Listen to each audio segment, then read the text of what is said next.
What's shaking, guys? My name is Luke Dancy, and welcome to this week's live hangout right here on the Murphy's Facebook page and YouTube channel. It is Wednesday. It is noon Pacific. That means it is time for us to all hang out for the next hour and a half chatting about magic. Of course, I'll be sharing more of your magic clips that you've been sending my way. Remind you of how to get your hands on some free magic, not just today, but over the next few days. Stay tuned for all the details on our countdown to Blackpool.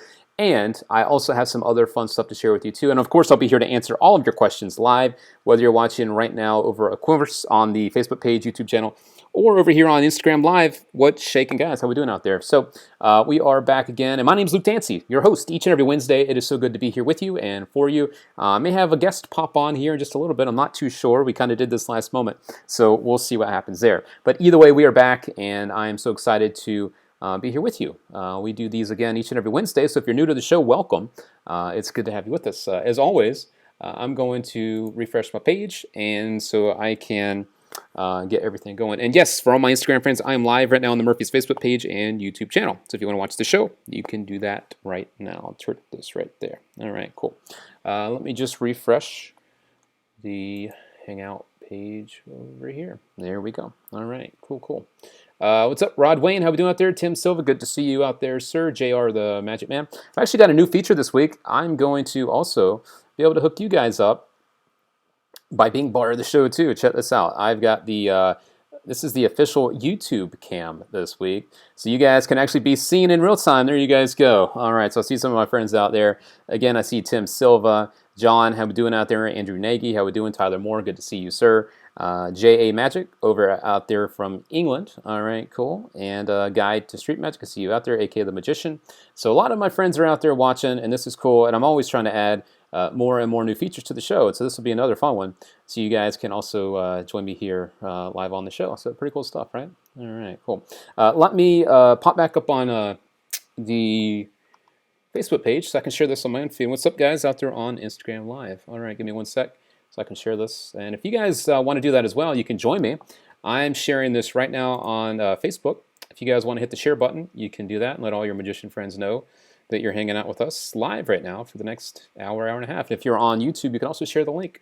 Go right ahead. We'll all do this together. I always do this at the beginning of each show. It's a good way to let my friends know that we are hanging out. So if they have magic questions, this is their time to get them in. So give me one sec. Share with me. Let's do this together, all right? There we go. And I hope you guys are having a good Wednesday right about now. It is fun. This is a nice way to kind of break up the week, you know, every week when we do these shows. So, all right, let me just share this on my own Facebook. That is done. What's going on out there, Instagram Live? How we doing? All right, cool. So that's now been shared on my Facebook. All right, let me pop open my Facebook page, the chat, so I can see all you guys that are watching this week. All right, cool. Here we go. The names are starting to pop in. I also do have the chat feature set up as well for my Facebook friends. So let's have some love for them too. I'm going to pop that up right about now. Again, what's up, Italy? How we doing out there? Again, I'm trying to add new features every week. I don't want you guys to ever feel like the show just kind of stays in the same, spot, anything like that. So always doing new things, trying new stuff. And so let's now give you guys some love. My Facebook friends, you guys should be popping up right about now. There you guys are. Sweet. That looks pretty good to me. So a few shout-outs over here on Facebook. I see Eugene Jewell. How we doing out there? Matthew Jennings. David Brock, as always, good to see you. Jay Delta, good to see you, sir.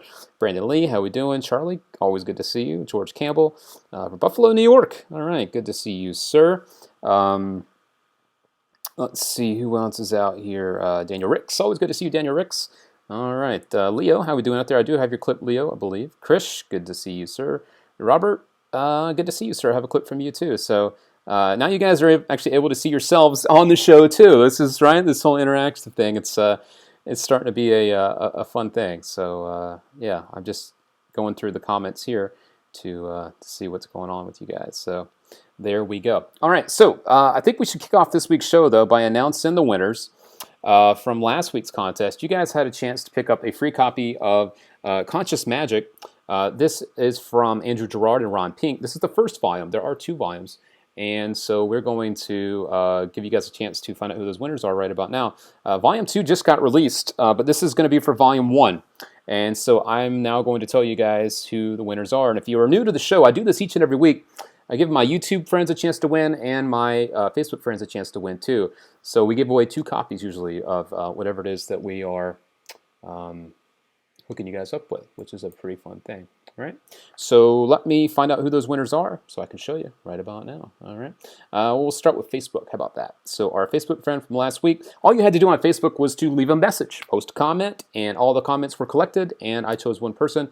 Of course, if you put a little thumbs up there, that gave you some extra chances to be seen and all that fun stuff. So our Facebook friend from last week that won was Mr. Andrew Ziggy, and I believe I saw Andrew pop up here. I think he was on YouTube. So congrats to Andrew on picking up a free copy of Conscious Magic Volume 1. Andrew, if you want to get in touch with me, I can hook you up with your free copy. All right, cool stuff. Of course, I don't want to leave out my YouTube friends. I also have a winner on YouTube as well. I'm going to pull that up right about now. This, of course, is from last week's contest again. And last week's YouTube winner was Mr. Andrew Hansen. His comment made me laugh. I thought that was pretty cool. He said, "My wife happened to walk by during the trailer for Conscious Magic and said, 'Learn that.'" Andrew, I don't want to leave you hanging, so now you will learn that and more on Conscious Magic by picking that up. So congratulations to you, sir, on winning a free copy of Conscious Magic. All right, so both you guys hit me up, and we will hook you up with your copy of the Conscious Magic Volume 1. All right, sound good? Awesome stuff. Let me just refresh one more thing, and then we'll kick off this week's show and get things started, all right? Let's see, Case, you're hope to be joining me for at least half the show today. That sounds good. All right. Let's see what other comments are coming from you guys. Let's jump back over. Let's go to YouTube again. This is fun. We'll go back to YouTube and see what you guys are up to over there. Pop you guys back up here. All right. So, of course, I want to introduce myself. If you're new to the show, my name is Luke Dancy. Been around magic for almost 30 years. I hit 30 years in just a few months here, both as a performer, as a creator, and as a consultant. Consulted for Chris Angel for 7 years on his My Freak series. And so been around different areas of magic. I always say this, but I want you to know I mean it. I never pretend to know it all. If I don't know something, I try to give you the resources that I do know that might help you. All right? So, cool. I'm going to turn my live camera on so you guys can see exactly what's going on too. All right, cool. So, I want to see what's going on out here on YouTube, get some shout outs. And again, if you guys do have questions for me with your magic, feel free to send them my way. This is your chance to have your magic questions answered, whether it's about magic products, whether it's about magic advice, general advice you're looking for, anything you have that you might want to get your answers to, do it now. This is your chance to get your answers in real time. And if I don't know something again, I'll tell you where to go, or I'll try to get the answers for you. All right. Cool.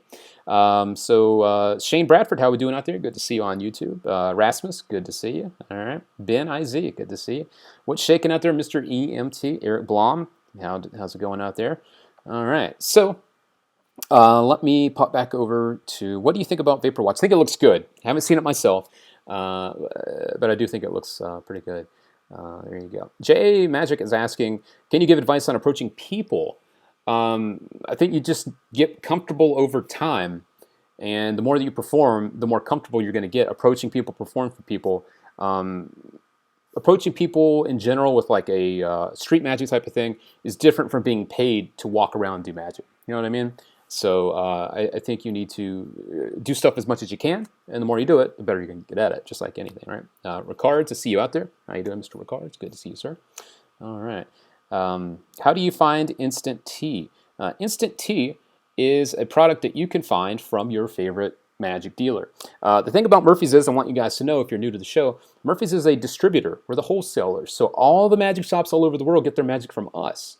And so if you see anything you like, you can pick it up from your favorite dealer. A lot of people ask, do they ship to me? Most of the online dealers now do ship worldwide. So if you see something you like, go on there and order it, and more than likely they'll be able to send it your way. Okay? So just want to make sure you guys know that. All right, cool. Let's pop, I don't want to leave out my Facebook friends. Let's pop back over to Facebook real quick and see what's going on over there. All right, cool. So let me just pop this up, and we'll bring in my Facebook friends as well. What's going on Facebook? How are we doing out there? Scott Tarpley, good to see you, sir. Hope you're having a good Wednesday out there, Scott. D Hood, have you had a chance to see the new clip on the new Illusion, The Gift? The Gift is great. Angelo Carbone is a great, great, great name in the magic world. He's solid, he's creative, he's smart, and when you see something from him, you know it's going to be good. And so I like it. I like it a lot. I know how it works. It's smart. It's clever. And so, yeah, I think you would really like the gift. If you have any specific questions, feel free to ask. I don't know everything, but I think I know enough about the product to be able to help you out. So if you have some specific questions, just let me know. Dave Loosely, good to see you, sir. Hope you're having a good Wednesday out there. Stephen Brundage is watching. Robert says that's cool.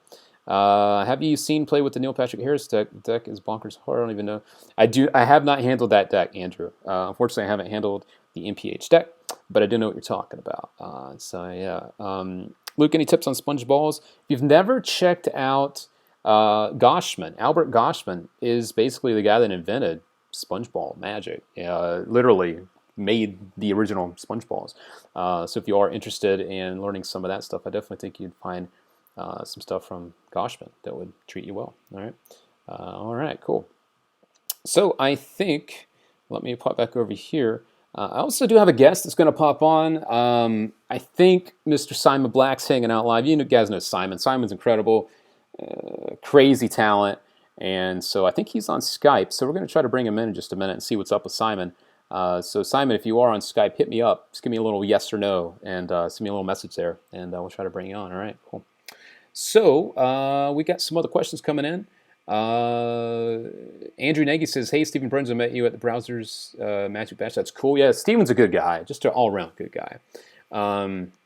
Let's see. Yes, can you only register on Murphy's Magic as a Magic company? Yes, because we are a Magic distributor. So yes, you need to be a Magic dealer. Yeah. Yes. I am Gamer the Beast. Hi, I'm new here. Well, good to have you here. And if you guys are new, whether you're watching live here or on Instagram or on YouTube or Facebook, wherever you are, let me know how you found the show. That's always important to me, how you found the show. All right, so let me know. Cool. We got some questions about some specific stuff here on Facebook, so let's pop Facebook back open here. Let's see. What about Steve Dacry, SpongeBall Toolbox? Yeah, I mean, Steve Dacry was, I don't think he's not with us any longer.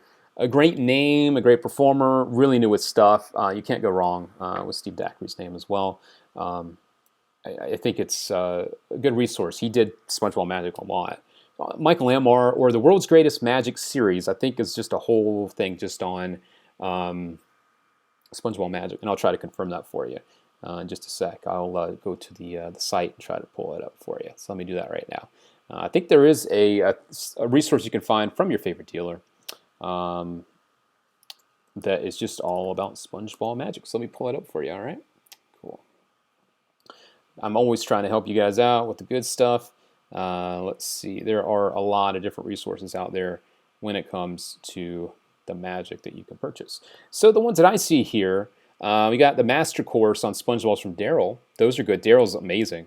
So that's a good resource. I'll pull up one of those for you. A lot of stuff here from Daryl.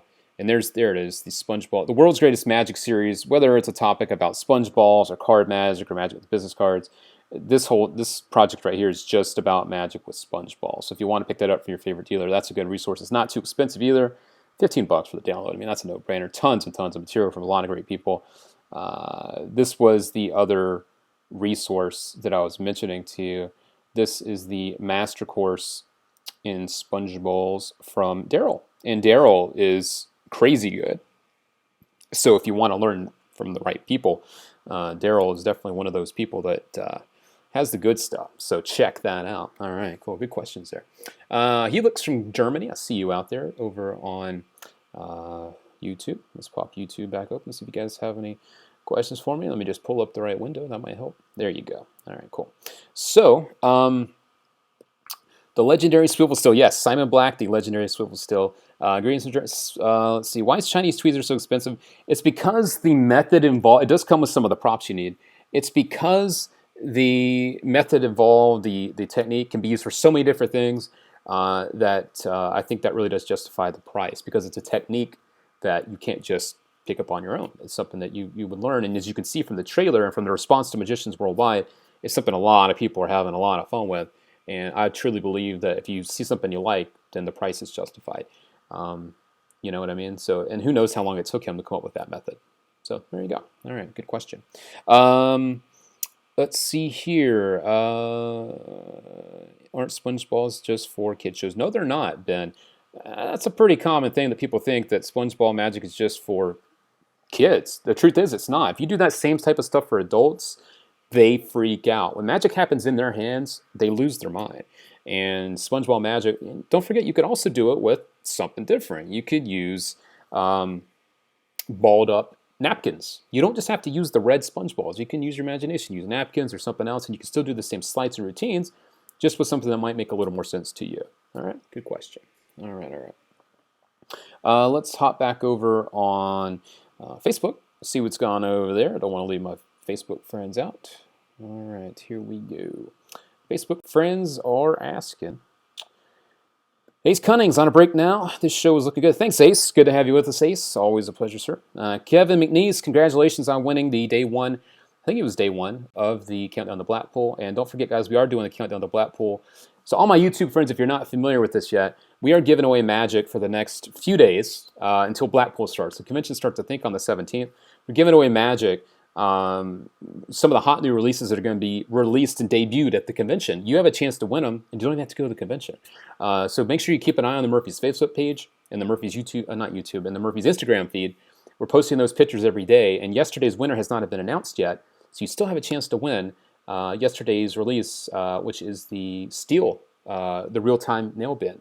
Today's will go up after this show in just a little bit, so if you want to get a chance to win, well, there you go. It's very, very easy. All right. Cool. Who won the Ox Spender? The Ox Spender winner was Ace Cunnings. Ace is watching live right now, actually, and I think he put up some stuff on his own feed saying that he got it. Scott Fittinger, is the gift as good as it looks? It really is. I think it's a really solid thing. It's smart, it's clever, it's very practical, and it's definitely a worker. For sure. So yeah, I like the gift a lot. I think you guys will appreciate the method. And when you see Angelo Carbone working on something, you know it's going to be good. He's a clever guy, one of the smartest guys around. So yeah, I think you guys will really enjoy the gift. Yeah, cool, cool. Let's now throw one of your videos up, because this show's not just about me, it's about you guys too. Each and every week, you guys send in your video clips, and I put them on the show. It's a nice variety of stuff, and let's kick things off this week from our friend Daniel. Daniel sent in a clip, and we are now going to kick back and relax. This is a real short one, so here we go. Our first clip from you guys today, and we'll be right back.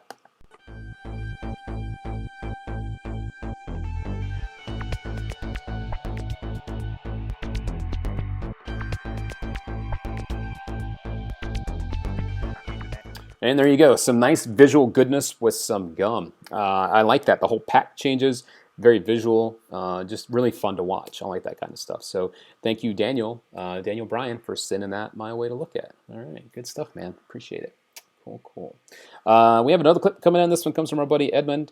Edmund's always up to something fun. This one is a nice offbeat thing. This one uses some matches. So check it out. Edmund's always up to something fun, and this week is no exception. So check it out. Here comes our buddy Edmund.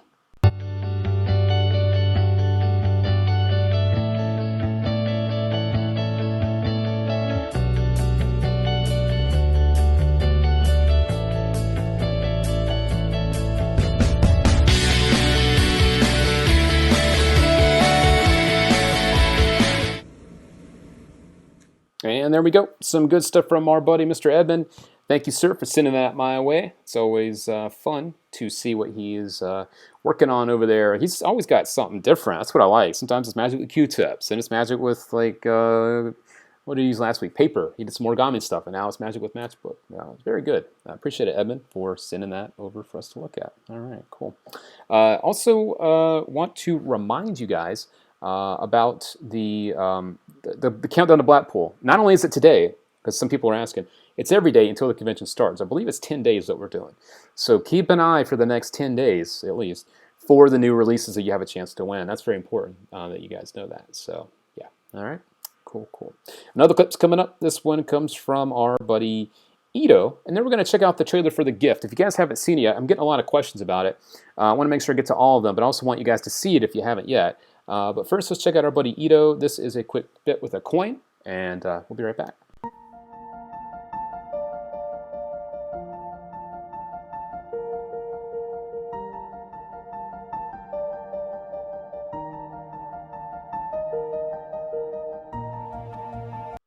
All right, and good stuff from our buddy Ito.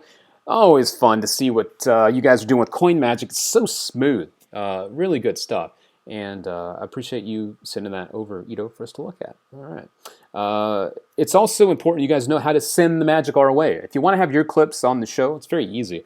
You can visit the Murphy's Facebook page, and you can send us a direct message, a private message there, and you can actually attach the video clip, which is very easy to do. If the file is too big or you don't use Facebook, you can also drop us an email, and that email address will be popping up here any moment now. That is social.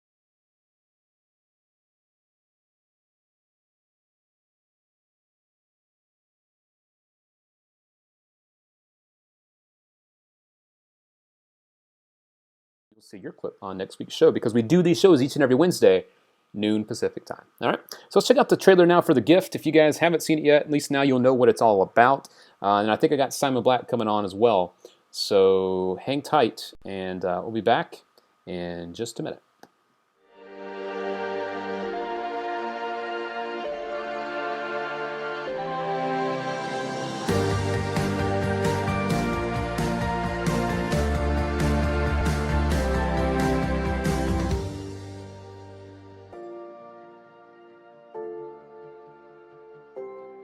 I prepared a gift for you. I keep two things inside, one thing that you're going to see now and one thing that you're going to see later on, right? Mm-hmm. So the thing that you're going to see now, I don't want you to pick what's inside there, but it's a deck of cards and there's something else inside which we're going to come back to that. So what I want you to do is I want you to start, take the deck and take the cards out of the box and just start dealing face-up cards until you don't want to deal anymore. Yep. All right, so take this card and put it here. Yep, I don't want you to see it yet. So I told you that I keep something inside the box, and I want you to see that the box is locked from all the sides, correct? Mm-hmm. And I told you that I keep something inside, and I want you to see that there's something inside really, right? I want you to take it and open it. Okay. And see what's inside. What is inside? Piece of paper. Is there anything else inside? Okay, put it aside. Can I open it? Just open it, yeah, sorry. Nine of diamonds. Do you want to turn it over? Turn it, I swear to God. Can I check these? Yeah, sure. Can I play with this box? Seriously? I could have stopped anywhere I wanted. No! I'm really mad at you. All right, guys, get over here. This is amazing. This is something that I really want to share with you. This is not really a performance that you would ever show to your spectators because it wouldn't make any sense, but this is just so you see how amazing this box is. So let's say that they just finished the effect and the box is empty now. Right? They close it and they still know that this box is empty. So they start dealing cards down and they're gonna stop whenever they want. Let's say they stop on this card here, the Six of Spades. Now remember, seconds ago, that box was empty. So I don't know if you can listen, but there is totally something inside the box. So let's have a look what it is. If they open the box, they're gonna see something inside. There's only one piece of paper that comes out and the box is empty. And obviously, this is the same prediction for the Six of Spades.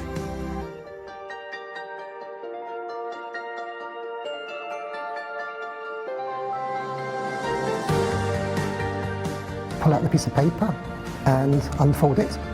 Yeah. You might need to put the two halves together so you can read what step 4 says. You could have stopped at any number. Correct, true. Yeah, that's true. You could have chosen any card, and yet you freely chose the Two of Spades. Chose Two of Spades. And you can see, perfectly matched up.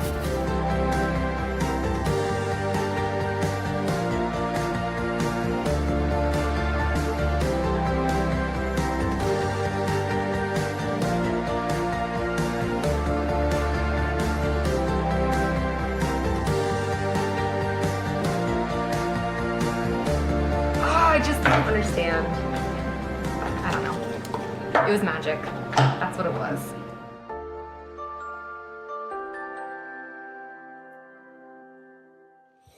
All right, guys, and here we are. I am not just here by myself right now. I'm actually here with Mr. Simon Black as well. Simon, what's shaking, buddy? How you doing out there? What up? You asked me what was shaking. That makes me happy. Yes, yes. I can't. It's basically like I can't talk unless I say what's shaking. It's like there's something wrong with me. So yeah. It's Polaroid is what's shaking. Yeah, bam. There you go. Get that Andre 3000, that Outcast. So, guys, we are here live with Simon. We've got friends right now on YouTube. If you want to see what's going on, Simon, you can check out the Murphy's YouTube channel or Facebook channel. Just make sure they're both muted so that you don't. Oh, yeah. Oh, I have actually like 3 screens here right now, so I'm going to pull it up on this one. All right. So we got friends out there all over the world watching you. So we're all over the place right now. So this is a good I can't chance. see you still. Yeah, you're not going to be able to see me until you go on the feed. I have to save my bandwidth, so you can't see me. There you are. See Lonnie Dillon out there on YouTube. What's up, Lonnie? How we doing, man? Good to see you. Yo, Lonnie's cool. Lonnie's on my Instagram too, actually, right now. That's crazy. How are you everywhere at once, Lonnie? Yeah, he's the man. That's how. Okay, wait. Okay, I'm going to pull up Facebook. All right. And I'm taking advantage of one of the screens is my phone. So. Cool. So if you guys have questions for Simon along the way, feel free to get them in. This was unexpected, so I didn't have a chance to promote it. But yeah, literally, I was working out, right? So I was just sitting there. I was working out, right, and I saw he was live, and I was just listening to him in my headphones. And then I finished, and I was like, "Oh, I'm gonna take a shower, but you wanted me to just come on? That'd be cool." And he was like, "Yeah, for sure, you can come." And I was like, "Wait, today?" He's like, "Yeah." And I'm like, "Duh, great." For sure. I just had to shower first. This is really the Simon Black show. I'm just here. This is actually the Simon Black show. I just kind of sit here and help make it happen. So yeah. Then why does it have your name at the top? It's because I didn't know you were going to be on today, so I didn't want to get people too excited. That's why. Yeah. You have a response for everything. Here's a question Lonnie Dillon's asking on YouTube. Simon, when are you back in Cali? I know you're back and forth a lot to California. Is that like your second home or something? Or hopefully next month. Yeah. All right. It was gonna be this month. I was gonna do this show. If I can say that. I mean, the guy on my Instagram right now knows what I'm talking about. Spill the beans, Simon. Come on, spill the beans right now. No, I can't. It's a secret show. But okay. Oh, you know what? I'm actually gonna turn this on. Wait, how does this work? Can I turn this on? Oh, that was November 1st. Yeah. Well, if you go to Murphy's Magic, are you on YouTube right now? I'm pulling it up. I'm grossly unprepared for this. I apologize. Oh, look, there's me watching myself in real time. Great. Yeah, looking like a boss. There you go. No other way to do it. Let's see here. Pivot Guy, hello from Texas. How we doing out there? AK the Magician. Yo, what's going on from India? Eva says hello. What up? Here's a question on YouTube, Simon. Daniel Buster, hey Simon, what do you recommend for the Ascanio spread on your project S download? I know I just misspelled that. That's all right, Daniel. Yeah, Ascanio spread is something I don't see a lot of people do, but you're one of the few people I've seen it do very, very well. Can you give any? Man. You're welcome, and it's true. It's the truth. I think he means what should I do with it? Right? Perhaps, yeah. I mean, we could go down that path too. Yeah, sure. No, because specifically the one I have on my project is very unique. Okay. Like, I think it's really cool. Like, because it's done on the table and it's just one hand, you know? Mm-hmm. I taught it on my Murphy's thing as well. Mm-hmm. But like Project S really does go in like super depth. I just kind of glossed over it in the lecture. But, okay. Well, as far as learning the Ascanio spread, which is obviously a move that you do very well, can you recommend some good resources, or where did you learn it from that maybe can get people down the right path? I don't want to learn it from Ascanio's books. I mean, that's really where you want to learn it from. You know? Right. But, you know, a lot of days people wouldn't even know what you're talking about, so that's why I wanted to... My favorite is actually the one that's... I mean, there are 4 of them, but my favorite is the one that most people like the least, which is Knives and Colorblindness. Mm-hmm. But you can pick those up from any dealer that stocks Murphy's products. Mm-hmm. There you go. Ding, ding. But it's true. No. Murphy's does have them, I know, in the warehouse. I was there. I actually got one of my copies there while I was in Cali. Right on. So yeah, no, they do have them. Yeah, that's one of the cool things that I like about you is that very few people refer books or even really read books when it comes to magic. Is that a real thing? Like, do most people not refer to books? Like, is that real? I mean, it seems like now, as you've probably seen. Well, most people are stupid. So. Hey, you said it, not me. All right. No, it's accurate though. Like, I don't know. Super accurate. Hey, I have people asking me questions. Well, then Thanks, answer man. some questions. What are the questions that are? Here's a question: are you going to Blackpool? Is Simon Black going to the myth that is Blackpool? Dude, I want to. I really, really want to go to Blackpool. Said no one ever. I Blackpool, England. The convention's great, but Yeah. no, I really want to go to England. I've never been. I may be going sometime soon to work with somebody that I cannot talk about. Interesting. But I have no plans to yet. I apologize. First place I want to visit is probably Italy or Germany. You know, Good spots, dude. All because right. I speak languages. Well, I speak Italian. My German is so trash. So let me ask you a question. Since you're going down the path of different languages and stuff, where would you say you've seen some of the hottest magic that, like, outside of the States? Because for a while there, for me, the Asian guys were killing it. But like you're around a lot of people, and with the internet now, we see magic from everywhere. Have you seen like a country pop up that you just can't believe there's this much good magic coming out of? Dude, Singapore, man. Okay. Just because of Harapan, honestly. Got it. Like Harapan is fucking crazy, dude. I can't even begin to describe to you how nuts he is. Except for the thing about him is like every single one of his tricks is like a meta trick, if you know what I mean by that. Okay. It's all like most people do this, but I'm gonna show you this. But at some point you have to do what most people do in order to show them why what you're doing is better, right? Yeah.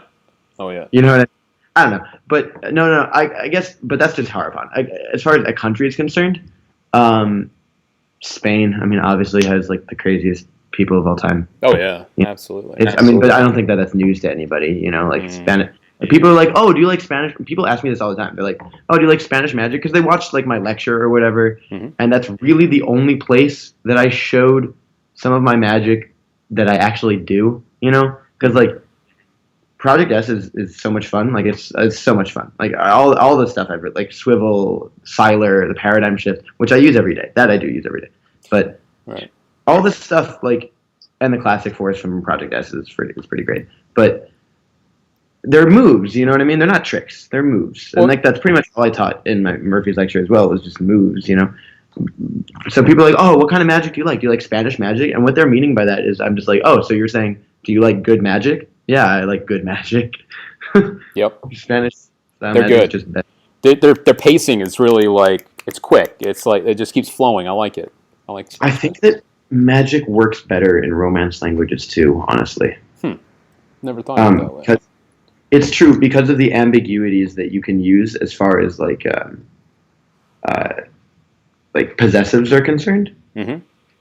Like, for example, I'm just speaking from experience, just with Italian, for example, and I've been noticing this a lot. Like, there's a lot of really interesting stuff, specifically with mental magic, not mentalism necessarily, but like, if you were to say in English, like his card or her card, right?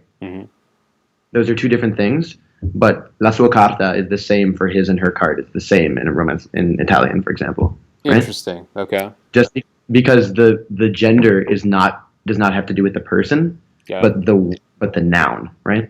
Got it. Like the object. Well, does that make sense? Yeah. So I get it. You can play with, so I just think it works better in Romance languages. Well, here's a question for you that has nothing to do with language. Right. It comes in from YouTube, and it's something that you tiptoed on before that. And do you have any tips for creating new moves? Because you mentioned that one of your lectures was just about moves and stuff, and you are known for being one of the hottest guys on the scene when it comes to your sleight of hand. I mean, it's incredible. I mean, when I saw you here in Vegas, I was like totally taken back by just not only how much stuff you knew, but how well you did it. And that's rare to see these days. Someone that dedicated to what you do, like, you know, Thanks, man. It's crazy. But it really doesn't matter, you know. Like it's pretty irrelevant. Like moves, sleights. You know what I mean? But for someone that wants to maybe learn, and not learn, but that wants to create new moves, because you are someone that a lot of these guys look up to. Sure. Do you have any tips, or maybe some advice, and even if it's like generic advice about, you know, learning other stuff first, or just how to get in the right mindset, whatever it is, someone that would ask you that, what do you think you would tell them? Okay. I'm not a cardist, right? But I do love cardistry. Mm-hmm. And when you're playing around with flourishes, which, as far as I'm concerned, is pure creation with a deck of cards. That's what cardistry is, right? Mm-hmm. As far as I'm concerned, the more you play around with flourishes, the more you'll get into more like weird positions as far as your hands are concerned. And when you mess with those weird positions with your hands, you'll be able to develop these sleights that you didn't realize were a thing before. Like I saw, like Chris Ramsey, for example, who's a friend of mine. Mm-hmm. He was telling me that like when he creates, it's not even that he creates backwards as far as effect is concerned or sleight. Like he's not like, oh, I need a card to be here in this position and I want to do this, right? He doesn't like think of what he wants to accomplish beforehand, or he's not like, oh, I have this sleight, let me come up with an effect. He literally goes, huh, that's a weird way I can hold a card. I wonder all the things I can do with that, right? Yeah. Yep. You know, so that's a way to create sleights if you want to create sleights. But honestly, like, you should only really be creating moves if there's no better way to do it than the one that you're creating, right? Well said. I like that. There's the reason why classics are there. It's because they're good.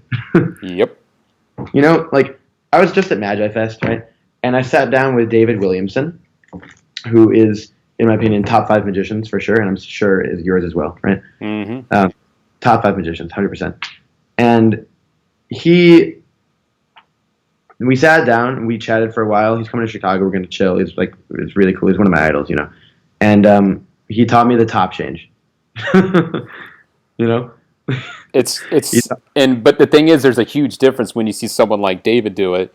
And just, Exactly. I mean, there's like so many small nuances and little touches that you go, that's the same move. Like, really? If you can see me, like, Yeah. he literally is like this. He's like, look, it's the 4, and then he like comes over here and he's like. It's like all the little subtle body cues is fucking amazing. But the point is like, I have created, I think maybe like 12, I was talking to him about this, I was like, there's like 12, 15 ways I have to basically do a top change that are just moves for move's sake. Mm-hmm. But if you're performing, like, shit, I mean, Yeah. do that. Do the top change. It's the hardest, it's one of the hardest moves, honestly. Top change and the double lift, one of the hardest moves, you know? Like, I'm all about that double lift, man. All about that life. Yep. yeah, but it's way abused, though. You know. Tell me about it. 100%. Yeah. If you read Jamie Ian Swiss's book Devious Standards, he has a whole chapter called a dissertation on the double lift. Love it. And he goes over a few. I've read the book a couple times, but so I think it's 3 ways of doing a double lift. He doesn't teach any magic. He doesn't teach any moves, anything, right? Mm-hmm. He just teaches theory, right? Which is more valuable, honestly. Yep. And he goes over the 3 doubles he believes to be the best, and then he talks about how he teaches them and how he practices them, right? Mm-hmm. But then he talks about for a while about why they shouldn't be used in general, because, like, overused rather, because the double lift is a super abused technique. Yep. People do it way too often, way too often, and there's a reason why I don't do an ambitious card routine. It's because I would be doing a lot of doubles, and I'd rather save them for times that can make it more powerful, you know? Mm-hmm. I don't do an ambitious card routine. That's one of the reasons. The other reason is because I'm afraid that people will say, I've seen this trick before, and be correct. That's fair. All right. That's fair. Yeah, because think about it, like, everybody does an ambitious card routine, you know? Yeah. So, literally, if they've seen card magic, they've probably seen ambitious. Yeah. Well, that's the same way I feel about the cups and balls. I despise it because of the very reason that when they see a magician bring out cups, they already know what the trick is. They've already seen it. Like, I don't understand the mentality. I don't like that routine at all. That's why I think Chop Cup is so good. Yeah, there you go. Yeah. Chop Cup is great. Yeah. But anyway, the point is like, he talks about it in the book. And take Eugene, for example. Eugene, if you don't know who Eugene Berger is, leave and go his books. Like, go watch him perform. Eugene's a Chicago guy, so I see him quite often, actually. But he's the best at scripting and everything. Eugene doesn't use a double lift at all, ever, because he's afraid of it. He thinks it's the hardest move. Wow, wow. That says a lot. Okay, wow. He thinks it's the hardest move to execute because there's no way to make it look natural if you think about it. I mean, I'll agree to disagree. I mean, as someone that does the push-off and puts a lot of work into it. My push-off is, I'm really proud of my push-off. Let's see. So much work. Let's see. Let's throw the shot. Here we go. Oh yeah, there he goes, Simon Black. Yeah. Oh yeah, killing it. That's the only double I do besides Stuart Gordon. Yep, Stuart Gordon for the win. Yep.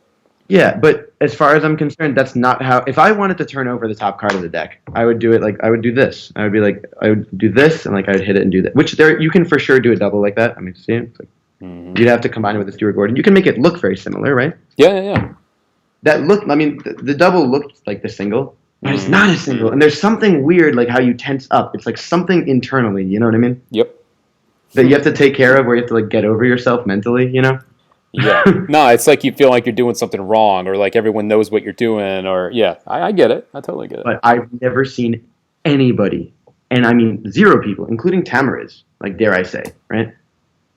Wow. Including Tamariz, not have that little, you know. Yeah. Me, I don't do. I can't figure it out how to get over it in my body, right? There's something where your hand goes like this. You know, it's like weird.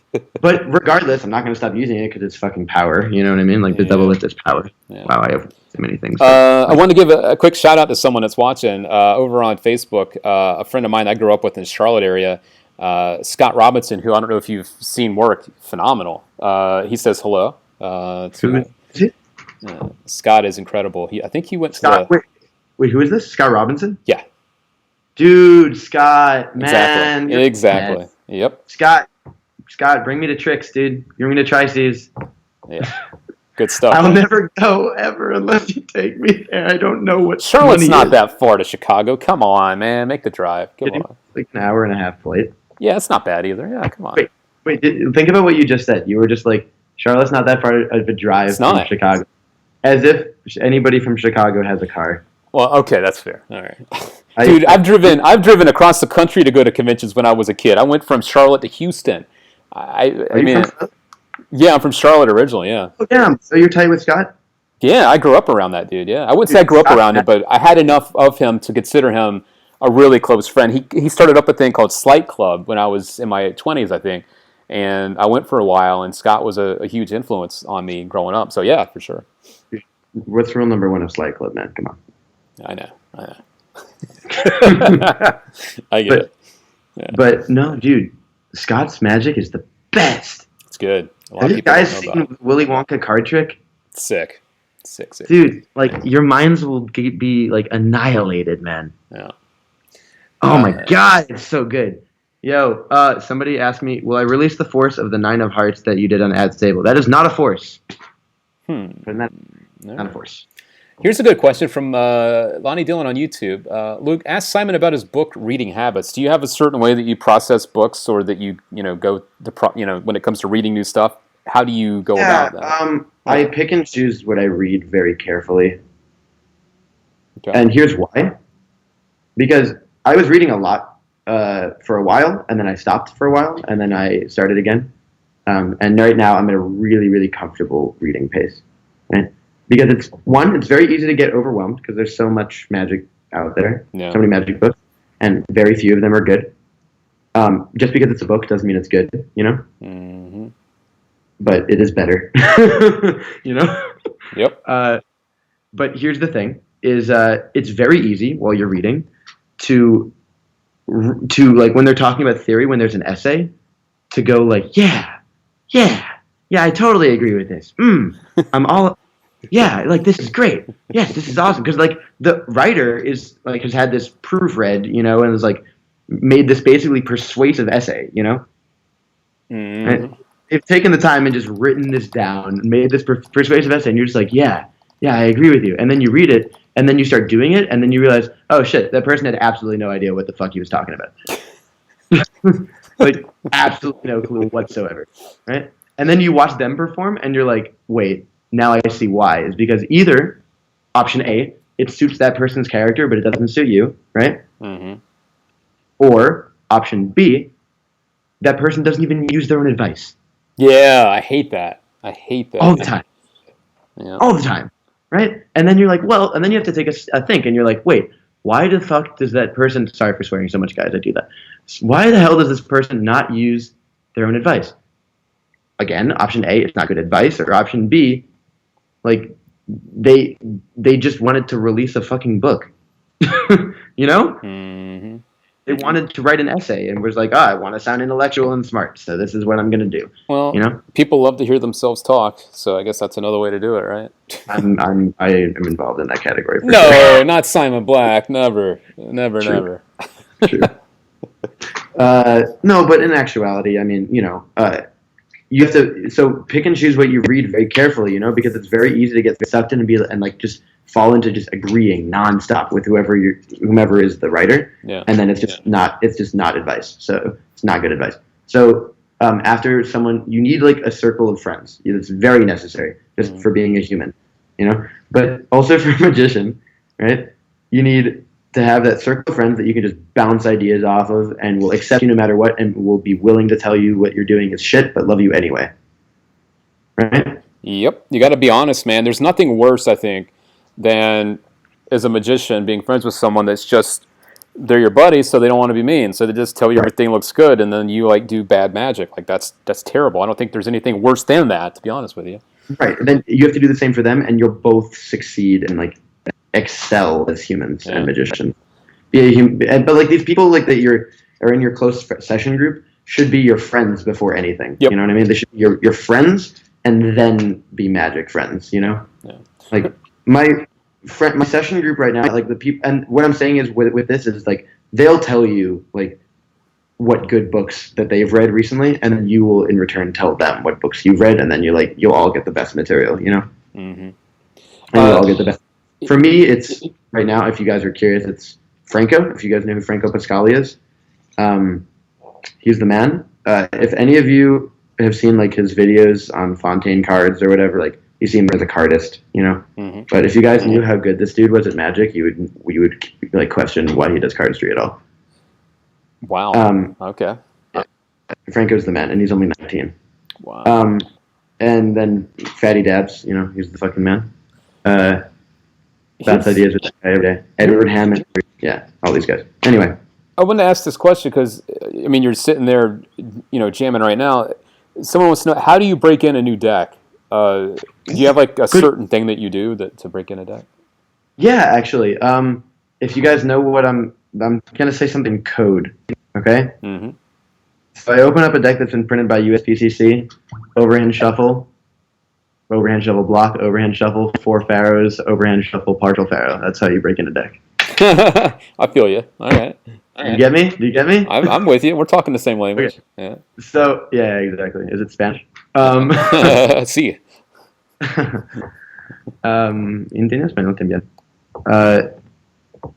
But, yeah, no, I do that. And then that's just like a ritual for me, when I'm breaking in a deck. Okay. And then if I want to take it out of that, mm-hmm. then I do a lot of lapel spreads and flower fans. Okay. To break in the deck. Actually, like Fatty was asking me while he was there, like he was asking me the same question, like because he likes the way my cards feel for whatever reason. But the issue is, so I break him in. I do a lot of flower fans, springs from all 4 corners, face up and face down. Interesting. And then both ways. Okay. Give him a rub on the edges on some denim too. Okay. Make them softer. But the issue is I have very moist hands. So my cards don't last as long as most people's. And so sometimes people are like, oh, you don't break in cards. Like they're wondering if I don't break in cards right. But then they'll see me break in a new deck and they're like, oh, these cards feel great, but only for like 3 days because your hands kill them. Mm. But it's fine. It's really good for moves, like having moist hands is super good for moves. But then the cards die. So I'm grateful to have guys like Luke and Dan and Dave to hook me up. Do you do any coin magic? This is a good question that, we're going from cards to coins. Do you do any? I've never asked you that. Yeah, so I love Shudogawa as a human being and like mentor. And he's the one that taught me my muscle pass. Cool. So my muscle pass, I have pretty much everything I do with coins involves a muscle pass because that's like the only thing I'm good at with coins. Right? So the short answer to your question is no. I don't do any coin magic. But if you see me do my muscle pass, I don't have any coin, and this is to tell I don't have any coins on me. I'm not a coin magician. Yeah. But if you see me do my muscle pass, it's like 2 feet. It's like that. Oh wow. But shoot, you know how I'll tell you how shoot will train you. Like this is how he'll tell you to do it. I'll show you. Okay. Right? You do this. You put your hand on the table. You put your other hand on your wrist, right? And you'll see I should have a mark from doing it so much. I have these 2 marks right here. You put your other hand on your wrist. You muscle past the coin. It's going to fly up and come back down and land in the exact same spot. And that's how you know you're doing it correctly. Oh man. Because you'll see people do it and they'll go like this all the time. You'll know exactly what I'm talking. I'm going to exaggerate a little bit, but they'll be like, "Watch, the coin falls up." You know, that wasn't that much of an exaggeration either. Yeah. Like people, no, you're right. and the coin goes up, right? And then you're like, "No, it didn't. You threw it. Even if they didn't throw it, they threw it, right?" And that's I'll come back to that in a sec. But basically, you want to go like this, and honestly, you want to go down. Huh. Yeah, if you move down, it's this really trippy thing. All right. You go like this and move down, but you move down not as you're doing the pass, but immediately after. It's like I like that. I can see that. Yeah. Because that'll do 2 things. One, it's gonna like do a contrary motion thing in their mind, and it's gonna be like, whoa, like that coin went like it just shot out of his hand, right? Mm-hmm. And then 2, it's actually going to make the gap between your hands larger. Right. Yeah, it's like the it's like the Balducci, basically. Right. He went this way. I'll show you. I'll give you guys something right now if you want. This is my little subtlety on the muscle pass. Okay, so let's just pretend it's the coin. So this comes up, but you don't throw it. You do the muscle pass, right? This is here. So you catch it like this. You catch it like this. By the way, the thing with the muscle pass, it looks amazing if you catch it. It looks trash if you don't. So catch it. Yeah. Right? So you catch it like this, right? And your hand comes down slightly, bridges the gap a little more. But you do this to the side, right? You'll notice I'm not doing it here. Mm-hmm. You do the pass here. As you come in, you do 2 things. One, your bottom hand moves slightly, just like half an inch, not even. Half an inch slower. Your top hand moves half an inch higher, right? Going to make the gap a little larger. Mm-hmm. And you're going to twist at the wrist. So that the coin now is up here, not here, right? So that's another like 5 inches. Oh, I got it. That's cool. Okay. So now, instead of the coin going from here to here, the coin has gone from, and I'm going to make it a little larger, right? The coin has gone from here to there. That's great. So it adds another 5 inches. So my muscle pass right now is 2 feet, but it's like this, right? And then it ends up being this, which is about 2.5 to 3 feet, right? It's those small touches, dude, that make all the difference, right? It's crazy. Yeah, it's fun, but there are so many more things you can do. Like literally all the coin magic I do like 2 vanishes that are like completely open-handed, and then I do like a muscle pass, and I'll do like make a coin go through like a window or something, with a muscle pass again. Yeah, that's cool. But that's literally it. I don't do coin magic, so no. The answer is no, I don't. All right.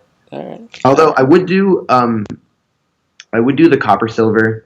I mean, well, he does it with poker chips. There's a poker chip trick in John Gustafero's new book that's coming out on the 26th. Shout outs to John Gustafero, February 26th. It's called En route. I read it already. It's really, really good. There's some good stuff in there. Some cute tricks. Sorry? John G. Love that guy. Yeah, John Gustafero is the man. Yeah. If you have not read, I honestly, if I'm going to be real with you guys, like 1 Degree is better, for sure.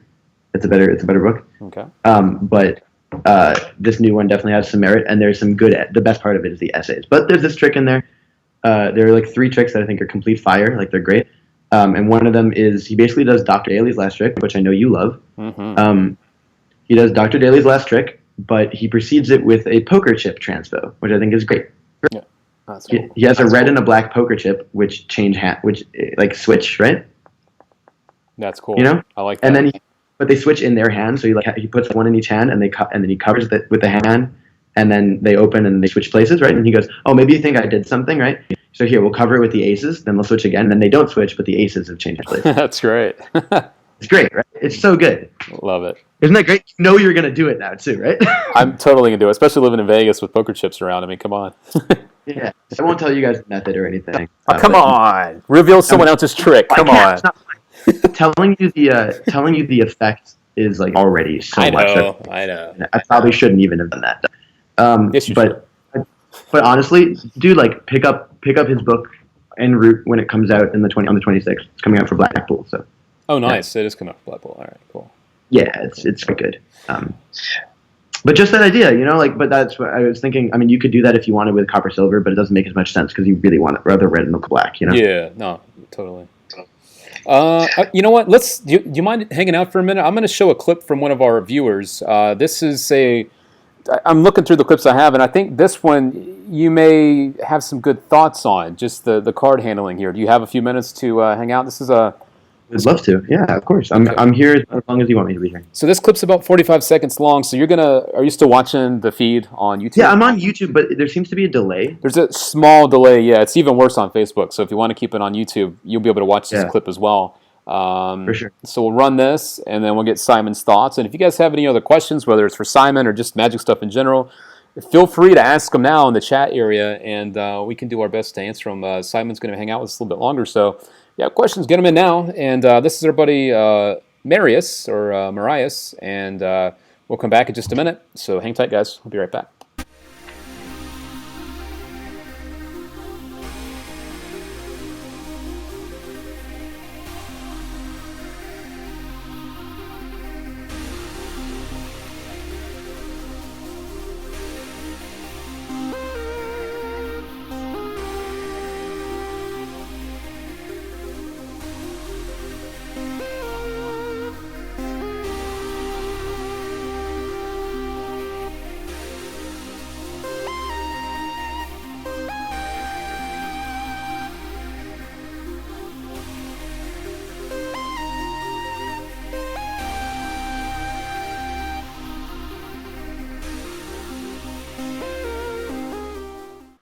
All right, guys, and there you have it. That was our buddy Marias, I think. If I didn't say your name right there, bud, I'm sorry. Doing a really nice 4-ace production, if I'm not mistaken. Those are the Jerry's Nugs, which are not that easy to get a hold of. So it's good to see a new viewer pop on the show here. Marias there, so thank you for sending the clip over, my friend. And if you guys are new viewers, too, I'd love to know where you're tuning in from and how you found the show. Each week we have new viewers. I see new people sending in clips. It's always good to know where you guys are tuning in from. So yeah, don't be shy. I have Simon still hanging out with me. Simon, you caught the clip. What were your thoughts on the Ace Productions there? Yeah, it's cute. You know, there's nothing wrong with it. Mm-hmm. It's cute. You know, I always I try to steer clear of displays of skill when I'm doing my magic. You know. Mm-hmm. Yeah. Just because I think it makes things so much less magical for people inherently. Yeah. No, I know what you mean. A lot of people ask me, Luke, should I do cardistry with my magic or whatever? And my answer's always been less is more. If you are going to do some, just do a quick thing, but don't focus on, I do actually. I do. There are 2 tricks I do where I do flourishes in them. Okay. Well, yes, I think I want to say 2, maybe 3, 2 in my repertoire right now. But I'm going to add this other one. But the flourishes are almost a joke. Okay. I do them like they're good flourishes. Like I do this flourish called Pomelo by Nikolai. It's like it looks like this. If you can see it, I don't know if you can. Can you tilt the cam down just a little bit? Yeah, I got it. Yeah, for sure. Cool. It's by Nikolai. Can you see now? Oh yeah. Mm-hmm. All right, so it's like this. Right. Okay. Wow. So I do that flourish a lot. In this just not a lot, but I do that flourish when I do this one routine, but it's like a joke. Like I say, I'm not gonna do anything. Watch, I won't even do anything. And then I'm looking at them while I'm doing it. I'm like, I'm not doing anything. Oh shit! That's funny. I like that. So I'm like doing the cut. So just pretend I'm like this, and I'm doing a flash. Like I'm like watch. It starts like this, right? The cards on the table. I'm like, I'm not even gonna touch the cards. Okay, and then I'm like this, right? I'm like, okay, I'll touch them a little bit. Okay, but I promise I won't do anything. Nothing at all. What the fuck is happening? That's funny. I'm like, what the hell is going on? And then like the cards have found the other cards, and then people will laugh, and it's like a funny thing, And then the card, like it's basically a sandwich trick. It's basically just a sandwich trick. I love it. No, it's not. It's so much more than that. It's from Pitt Hartling's book, In Order to Amaze. Oh wow, okay, that is good. But I think I made it better. I think me and Franco, we made it better. But anyway, yeah. So then the 2 cards find the other, but they're not sandwich cards. It's confusing to talk about, but because I don't want to give away the trick because it's so good. But it's like the 2 cards find the 1 card, and I'm like, oh, well, maybe you saw how I did it. And they're like, no, we don't know how you did it. And I'm like, well, I was doing stuff. And they're like, oh, well, yeah. And then I'm like, would it be so much better if it was the same case in that deck that I had been done the entire time, and then it's the case over there, right? All right. So it's a display of skill, but that's not the magical part. It's like, Yeah, that's fair. I But got you. if you flourish, like, here's the thing that Aussie told me, and Aussie is one of my biggest mentors in Magic. I mean, the guy, he's a monster. Top 5 magicians in the world for sure. Him and David Williamson, right? But Aussie told me, because I was getting more into Spanish Magic, more like him, and then he was like, "Oh, you flourish though." I was like, "Well, yeah, but I mean, not really. I mean, I like the style of magic." He was like, "Yeah, but it's part of you. Like, you can't ignore that part of you, Mm-hmm. Right? If it's something that you enjoy, then you're not being honest with yourself if you're not being honest with your audience. You know what I mean? Yeah, no, it's fair. Yeah, you know what I mean? Like, there's this whole thing that Tamariz talks about, which is not published, but I will share one of the factors with you. It's called the theory of this. It's called the 7 veils, right? 7 fails. 7 veils, Oh, veils. Okay, got it. as in like a veil, right? Okay. And they're all the mystery of X, right? And I'll tell you one of them because I'm not going to say the whole thing, but the mystery of the internal world. Okay. Okay. The idea is that the audience is able to tell that you have many interests outside of just magic, right? I love it. Art, science, poetry, music, right? And then by not even explicitly talking about it, they can just tell that you're worldly. You know what I mean? That you're knowledgeable about many things. So cardistry is not magic. If you integrate that into your performance, even by accident, like I was doing in that trick, like it seems like an accident, Right. I mean, it's clearly not. It's tongue in cheek, but it's like, it's accidental. Then it's like, oh wow, he does this. Or if you choose music, if your act is silent, right? If you choose music that is like very classy, like here's like Symphony of the Rings, right? For example, classic 7-ring routine, right? Everybody does it, and I hate watching it because everybody does it. Yeah. But then I saw my friend, who's a Chicago guy, Benjamin Barnes, do Symphony of the Rings on stage, and it was fucking sensational because of the music choice. Yep, that'll change everything, won't it? Make or break the routine, right? So, but it told me, I was like, whoa, I didn't know you listened to Thelonious Monk. I was like, oh shit, like, wow, I love Monk, Like, jazz is the best. I don't know if you guys agree, but jazz is the best style of music, 100%. It just is. Oh, someone says 7 Veils are published. Fun fact by Tamariz. So I don't know where, but someone does say that it was published. It shouldn't be published. Here's a good one. Garrett Thomas is here. He's hanging out. Good to see you, Garrett. Garrett's here? Yeah. I was just talking to Garrett yesterday about like how I'm trying to become a hybrid between him and Ozzy. Oh wow! Literally, That's pretty deep, dude. That's deep. Dude, that's where I'm at right now, man. Because I can't ignore. Like Garrett was like, you can't ignore the visual side. You just can't. And I was like, yeah, for sure. Because otherwise, I'm not being honest with myself. Well, here's a good question. I'd love for you to get into a little bit here. I want to give a couple shout outs real quick. Chasten Criswell, see you out there. Our buddy Matthew, I was chatting with Matthew yesterday. Matthew Boyd, good to see you over on YouTube. Good to see you, Matthew. All right. So the question from Garrett was, well, it's not really a question, but more of like a thing. He says, talk about your relationship to magic. Why does the magic happen? That's his question. Do you have any thoughts on going that deep with your magic? Where'd you go? Oh, my God. You got up and left. All right, I guess it's back to me. Peace out, Simon Black.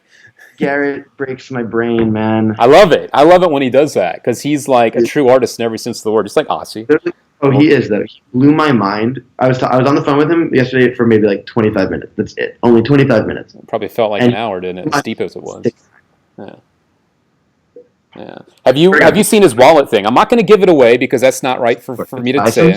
But yeah, the wallet and the license. I'm sure. Yeah, by now. Yeah, I'm not giving away anything, Garrett. But I knew you'd seen it. It's freaking phenomenal. It's real magic. Garrett Thomas is real magic. He showed it to me, right? And he's like, yeah. So, but he's everything. Here's the thing, Garrett. Here's the thing about Garrett, right? Is everything that he does to you or for you, right? If you're like, I consider myself like. I've never taken a lesson from Garrett, but I feel like every time I have a conversation with him, it's a lesson, Mm-hmm. Yeah. So I consider him a mentor, right? Always has been for me ever since like I first met him, and he he shows this to me. I'm in Buffalo, with like his hometown, right? He shows this to me at this restaurant. We drove 45 minutes outside of the city to go get these wings, right? Which are supposed to be the best wings in the world, right? And they were. I dreamt about them. True story. I actually did have a dream, literally, about them. And he shows me the wallet thing, and then he asks me, right? And I know it's a test because everything he says is a test, right? And he's like, "Yeah, so what did I do?" And I'm like, "What do you mean?" He's like, "What did I do?" And I'm like, "You're not talking about meth." And he's like, "No." And I was like, "Well, he's like, what did I do in the effect?" And I was like, "Oh, you." And I told him this. I was like, "You made confusion magic." That's pretty cool. All right, never heard anyone say that. Confusion's not magic. Of course, yeah, that's a big divergent thing. Yeah, made confusion magic. That's what that effect is. The effect is not. It has nothing to do with the wallet. It has nothing to do with the license, right? Yep. It has to do with the theory of being a magician and knowing that confusion is not magic, and then making confusion magic, and then having the audience be confused, and you knowing that they are confused and astonished at the same time. That's what the effect is. Like it's like a joke on history. To me, anyway. Garrett's probably like, "You're so wrong. That's not correct at all." Never. But no, he's not like that. Garrett's probably like, "Oh, that's like an interesting theory, but I think this," and then he's destroy your face. What did Garrett ask? I'm sorry. Let's see. He was saying, "Oh, good to see you, Jamie Dawes, out there. See you, Jamie." Yeah. He was saying, "Talk about your relationship to magic. Why does the magic happen?" I'm guessing that was a question for you and not just a statement, but the magic. So he's talking about something that we talked about the other day. Okay. So there are two different schools of thought, right? And there's so many more, but there are two umbrellas, right? The magic happens because of you, I didn't do anything, right? Mm-hmm. Or the magic happens because of me, I have this power. Right. Right? And I'm really trying to make it a hybrid between that, even though it's like making a hybrid between like an ant and a skyscraper. And one is not better than the other. Yeah. I'm not. Ants are great. Ants are crazy. But the magic. Damn it! I can't think about this right now. I don't. The magic happens. Do you need coffee, Simon? Is that what you need? Do you need coffee? No, I do need coffee, but that's not why. But that's not why. It's just like a very profound question. I know. It is, yeah. The magic happens because I want to show them something that they did not know about themselves. I want them to leave knowing something more about not just me as a performer, not just what is possible as a human being, but what can be not just what can be accomplished with a deck of cards, but more about like life in general and more about what they can do to change their own situation wherever they are in the world and on life's path. And I know that that's a lot to take in, right? Maybe they think they're just watching a card trick, but I think afterwards, when they think about it later and recreate the memory, they'll really think that they learned something. Love it. No, I mean, I'm all about that life. Trust me. I never look at magic as just fooling people in tricks. It goes so much deeper, and I love that someone so young in your position actually knows that. That's impressive. Thanks. I don't know anything though. Whatever. I love the humility, the humble side of you. That's good. I wish I was more humble, man. Here's a question. I do. I am like an ego monster. I hate it. Oh, whatever. Matthew Boyd wants me to tell you that he's a big fan of yours, and he's followed your Instagram for a while, so that's cool. Thanks, dude. My buddy Lakeaton Edwards is saying a question here, and then I have one of my own, but I want to ask Mr. Edwards' question first. Simon, what other magicians do you really like other than Garrett, who's also amazing? I know you mentioned Aussie Wind, but as far as a list of favorites, I'll give my top 5. Number 1, Darren Brown. Nice. Number 2, Juan Tamariz. Number 3, Aussie Wind. Number 4, David Williamson. No, David is above Aussie. Number 3, David Williamson. Number 4, Aussie Wind. Number 5, Garrett Thomas. Wow, that Four and five are interchangeable. that's a power list, man. That's power. 4 and right 5 there. interchangeable. Wow. Darren Brown is the best magician, though, 100%. And then my question is, I've never even asked you this. I'd like to know, what was it that got you interested in magic and to love it as much as you have? Because everyone's story is different, but we all love this stuff the same. So, Do you want to know like how I got into magic? Like, do you want to know the story? I sincerely don't know, and I would love to hear it because we're here, and I haven't got to ask any questions of my own. So that's my question. Actually, I call these things origin stories. All right. Well, let's go down that path. All right. You know, we're like superheroes. Yes. I'm gonna say real quick, my Instagram, just because I'm live on Instagram right now. Apparently, it times out. I didn't know that it after does an this. hour. It does. Yeah. Okay, yeah. So it says I have a minute and a half remaining. If you guys want to come to like live on Facebook or on YouTube, you can just search "Live Hangout with Luke Dancy" on YouTube. I'm sure it'll take you to the Murphy's page, or just go to the Murphy's page. It'll show you that it's live, or go to the go to the Facebook page, and you'll be redirected. Cool. So when it times out, it's not because I don't love you. It's because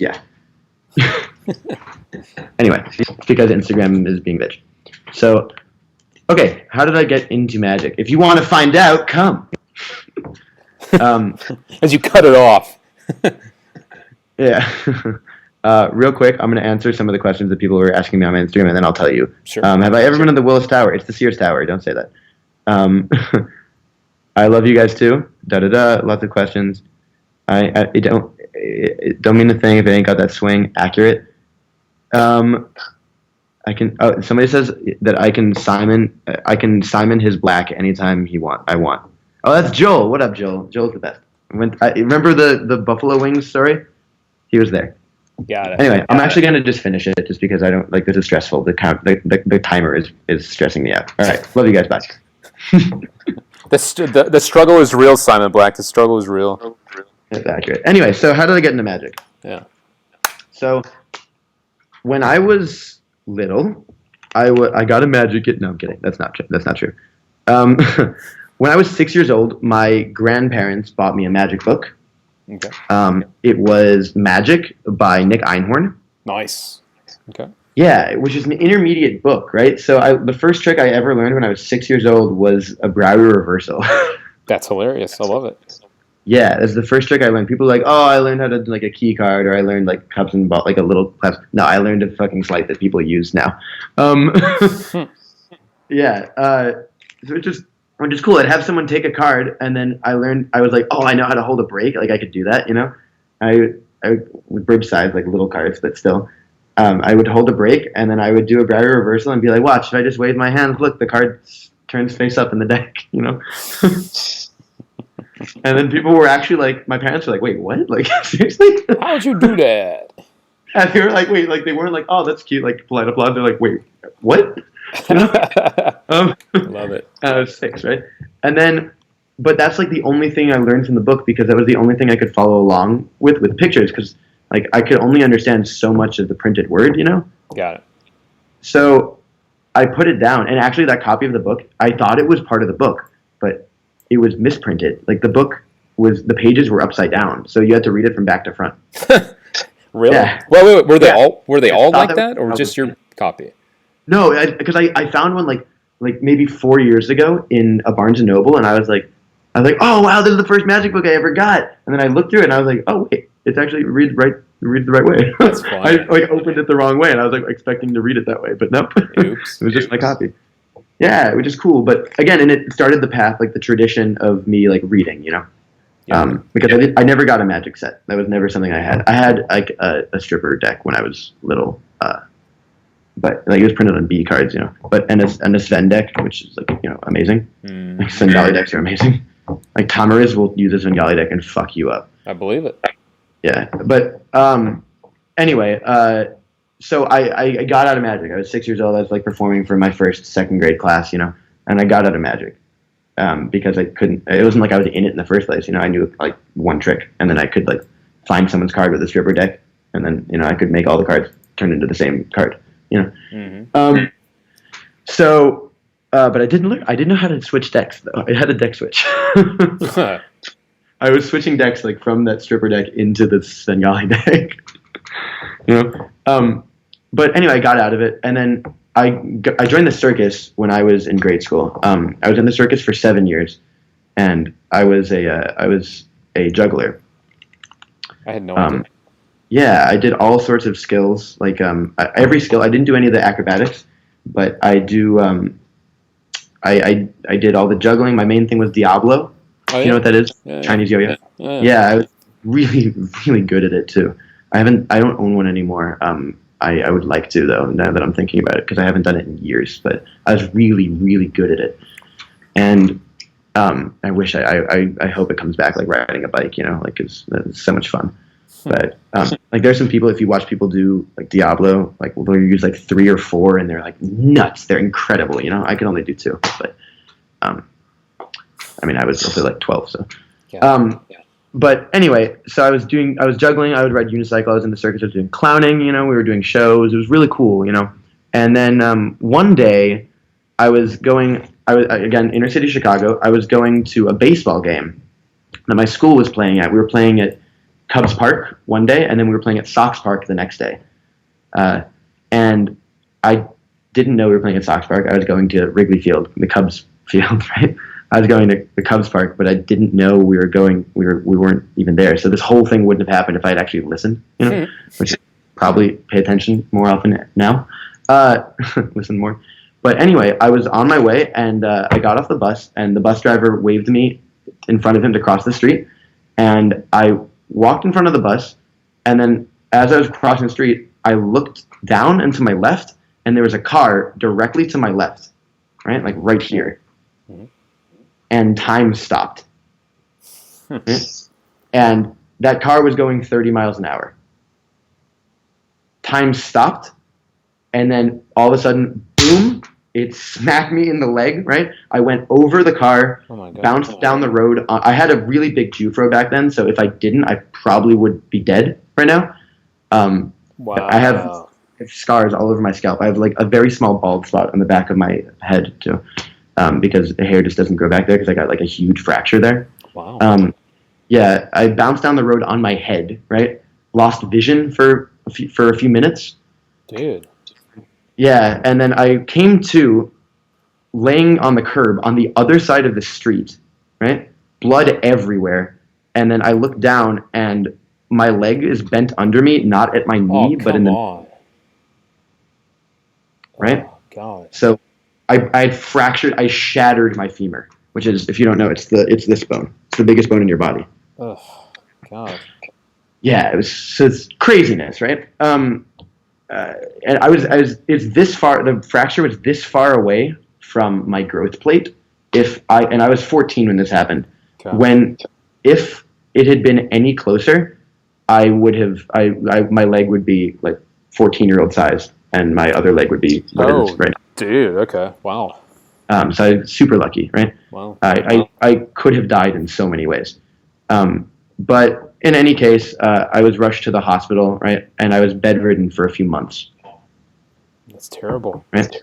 Yeah, but I'm ultimately glad it happened because I was in the circus at the time, right? And I needed to keep juggling, so I didn't juggle. So I was going through my library, because I was just like I've always loved to read, Mm-hmm. I like fiction, nonfiction, anything. I love reading, and I was going through my library, and the 6th book that I was rereading from my whole library, because I was like, I'm just going to reread every book I have, right? The 6th book that I came across was that same book I had when I was 6 years old. Wow. And I read it, but this time obviously I could understand everything. Mm-hmm. Got hooked. I had my parents get all the Marlowe books from the library, because libraries were still a thing back then. Yeah. And I got hooked. I was addicted, and I got good really fast because I was practicing like 22 hours a day because I couldn't sleep. It was too painful to sleep. Oh, wow, yeah, okay. Yeah. So by the time I was done, by the time of the 2.5-month period was over, I was already like an intermediate card magician. Wow, that's crazy. So then after that, and then I started to go like the advanced stuff after that. I immediately was like, as soon as I got better, like you know, I was on crutches, like going to shows and stuff, you know, because Chicago's huge in Magic, you know. On crutches, going to shows, like on crutches, like going to see as much Magic as possible, and yeah, I never looked back, man. And then I started, you know, like learning all the advanced stuff, and like eventually started making my own techniques and effects, and that's how I got here. That's a hell of a story. It's a pretty crazy story, right? Yeah, I mean, there's people. Yeah, people can't believe this. The biggest issue with it is because by the time I started going to Magic shows, I already knew a lot of methods, you know? Right. And so I've never seen Magic as a layperson. Okay, that's kind of crazy. All right. It's an issue, too. Like, not anymore, but it was an issue for quite some time. And this is what I really want to preach to you guys, is get the fuck off of your camera, off of your webcams. Get out there. Love it. You know? Because, like, you're not going to learn anything from the internet besides what I'm telling you right now and what Luke tells you every week. This is different, though. Wait a second. Hold on, Simon. This is different because, in my humble opinion, we're using the internet in a different kind of way. We're using it in a way to help inform people and to try to connect people, not as a way to try to, like, build our following or whatever. This is genuinely here to help because for me growing up, I'm a bit older than you, we could get the advice and help we were looking for when we walked into a magic shop to buy the magic. There were people behind the counter that were there to help you in any way possible, to help, you know, with this trick or that. Now that magic has shifted online, which I'm not saying is a bad thing, but it has happened, there's a huge disconnect now between selling magic and learning magic. And so I think that I agree with you when it comes to people like so over-focused on like putting stuff up on YouTube or on Instagram. It's like that is their focus. Right. But where's the magic? Like your focus is... The thing is what people don't realize is that shit doesn't matter. You know I what know. I mean? Trust me. All that matters is the look on that girl's face when you make that card change into her card that she was thinking of and she dies of astonishment. That's all that matters. Yep. Right? I'm looking at you, right? Get the fuck up, go to a coffee shop and blow minds. It is the most rewarding feeling that you will ever have because they will think about you, and every time anyone brings up magic ever, you will come up. Mm-hmm. Whether you did a good job or not. If you do a bad job, they'll talk about it, right? If you do a good job, of course they're going to talk about it, you know? Like, yeah. You don't understand. Like, I was talking with Fatty, right? We're walking down Hollywood Boulevard. It's like 4 a.m., right? And Fatty's one of my best friends in the entire world. He's like a brother and a father figure to me, right? Wow. We're walking down Hollywood Boulevard, and we walk up to this group of people who are like trying to do like a trick with a water bottle, right? Mm-hmm. They're literally just like they're like drunk or whatever, just like messing around with a water bottle, right? And we just sit there and like watch them, and then we like talked for a little bit, and we just walked away. We didn't show them anything. But Fatty was like, I love having the knowledge that I can just, having the knowledge that we could just like destroy their world, like turn their world inside out if we wanted to. You know what I mean? Yeah.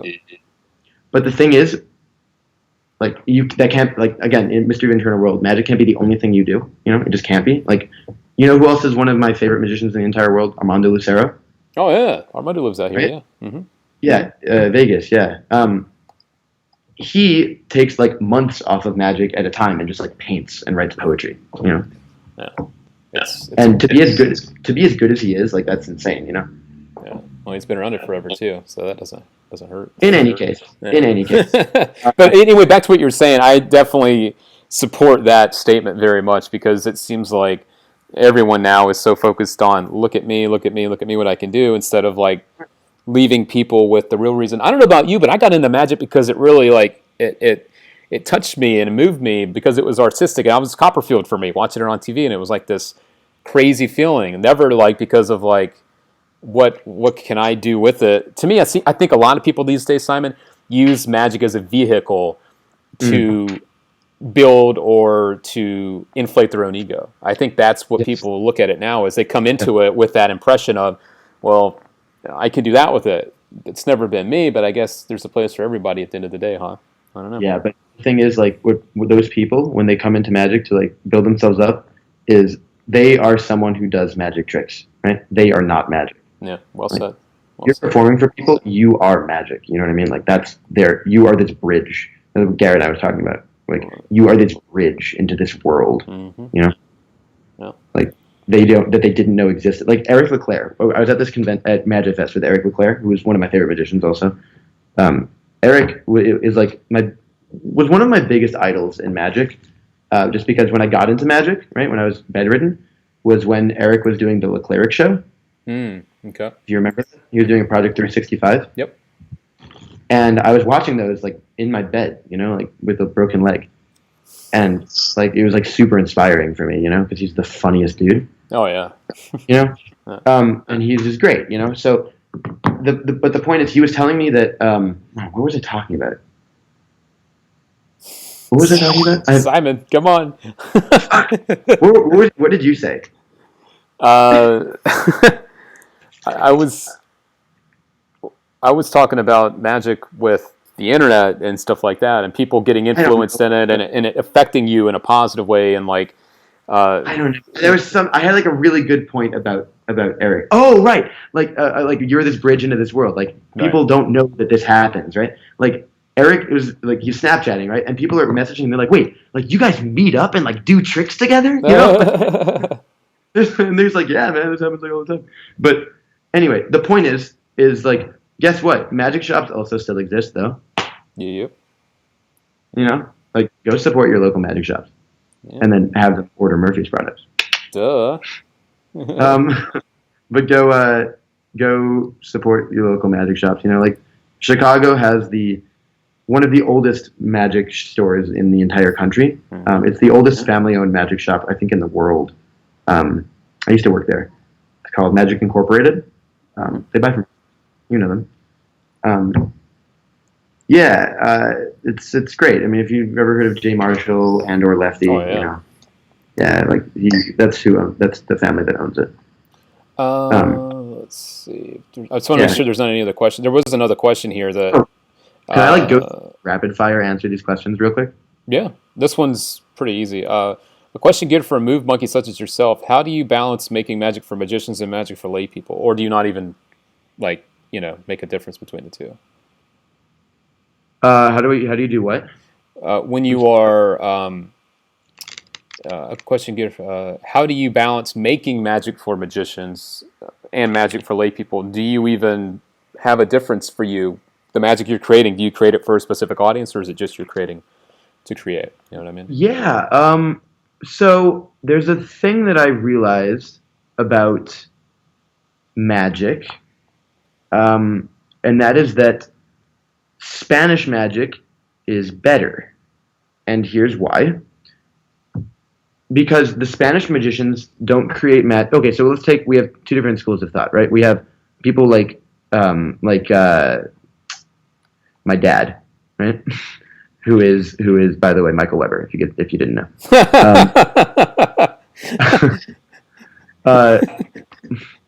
Michael Weber creates magic to fool magicians. My dad does. That's what you have to say. Exactly. My dad creates magic to fool magicians, and then will fry the pants off of them. Yeah, right? True. And then has an entirely different repertoire for lay people. Will fry the pants off of them, right?